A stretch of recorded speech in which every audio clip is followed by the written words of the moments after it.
தீபாவளி பண்டிகையை ஒட்டி சொந்த ஊர்களுக்கு செல்லக்கூடிய மக்களால் போக்குவரத்து நெரிசல் மிகுந்து காணப்படுகிறது. தற்போது நாம் பார்த்து கொண்டிருக்கக்கூடிய காட்சி கிளாம்பாக்கம் ஜிஎஸ்டி சாலை.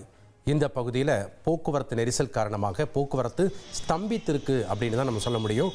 சென்னைக்கு வரக்கூடிய பாதை எளிமையாக இருக்கிறத நம்ம பார்க்குறோம். இன்னொரு பக்கம் வட மாவட்டங்களுக்கு மற்றும் தென் மாவட்டங்களுக்கெல்லாம் செல்லக்கூடிய பகுதி, அந்த பகுதிகளெல்லாம் மக்கள் கூட்டம் அதிகமாக இருப்பதனால போக்குவரத்து நெரிசல் மிகுந்து காணப்பட்டு போக்குவரத்து ஸ்தம்பித்து வாகனங்கள் மெதுவாக ஆமை வேகத்தில் செல்லக்கூடிய காட்சிகளை தான் நம்ம திரையில் பார்த்து கொண்டு இருக்கிறோம்.